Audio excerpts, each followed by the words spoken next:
S Zameer Ahmed Khan ವಿರುದ್ಧ Vidhana Soudha police ಠಾಣೆಯಲ್ಲಿ ಪ್ರಕರಣ ದಾಖಲಾಗಿದೆ. RLN ಮೂರ್ತಿ ಅವರಿಂದ ದೂರು ದಾಖಲಾಗಿರೋದು ಜಾತಿ ನಿಂದನೆಯ ಪ್ರಕರಣ. ಒಕ್ಕಲಿಗ ಸಮುದಾಯಕ್ಕೆ ನೋವಾಗಿದೆ ಅಂತ ದೂರಿನಲ್ಲಿ ತಿಳಿಸಲಾಗಿದೆ.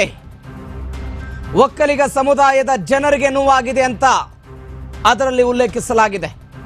ಒಕ್ಕಲಿಗರ ಮನಸ್ಸಿಗೆ ನೋವುಂಟಾಗಿದೆ. ಧರ್ಮಗಳ ಮಧ್ಯೆ ದ್ವೇಷದ ಭಾಷಣಗಳನ್ನು ಮಾಡ್ತಾ ಇದ್ದಾರೆ.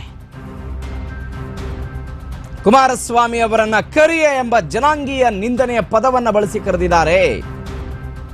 ಹೀಗಾಗಿ ಅವರ ವಿರುದ್ಧ ಕ್ರಮ ಆಗಬೇಕು ಅಂತ ವಕೀಲರು ತಮ್ಮ FIR ನಲ್ಲಿ ಉಲ್ಲೇಖ ಮಾಡಿದ್ದಾರೆ. ಅಂದ್ರೆ ಅವರು ಕೊಟ್ಟಿರುವಂತಹ ದೂರಿನಲ್ಲಿ ಉಲ್ಲೇಖ ಮಾಡಿದ್ದಾರೆ. ದೂರಿನ ಪ್ರತಿಯನ್ನು ಗಮನಿಸ್ತಾ ಇದ್ದೀರಿ.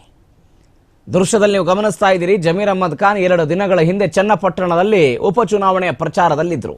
ರಾಜಾರೋಷವಾಗಿ ಜೋಶ್ ಆಗಿ ಮಾತನಾಡ್ತಾ ಇದ್ರು. ಕರಿಯ ಅಂತ ಹೇಳಿ ಕುಮಾರಸ್ವಾಮಿ ಅವರನ್ನು ಕರೆದು ಬಿಟ್ರು. ವ್ಯಾಪಕವಾದಂಥ ಆಕ್ರೋಶ ಕೇಳಿ ಬಂತು. ಜನಾಂಗೀಯ ದ್ವೇಷ ಅಂತ ಹೇಳಲಾಯಿತು. ವರ್ಣಭೇದ ಎಲ್ಲವೂ ಕೂಡ ಕೇಳಿ ಬಂತು.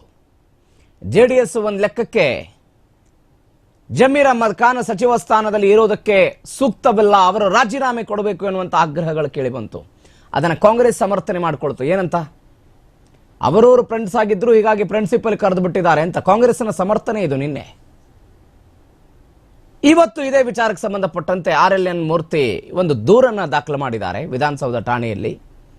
ಜನಾಂಗೀಯ ದ್ವೇಷ ಮಾಡಿದ್ದಾರೆ.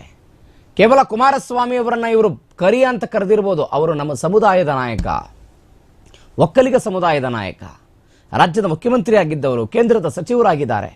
ಅವರನ್ನ ಕರಿಯ ಅಂತ ಕರೆದಿರೋದು ಕುಮಾರಸ್ವಾಮಿ ಅವರಿಗೆ ಮಾತ್ರವಲ್ಲ, ಇಡೀ ಒಕ್ಕಲಿಗ ಸಮುದಾಯಕ್ಕೇನೆ ಬೇಜಾರು ಮಾಡಿದೆ. ಹೀಗಂತ ದೂರಿನಲ್ಲಿ ಉಲ್ಲೇಖಿಸಲಾಗಿದೆ.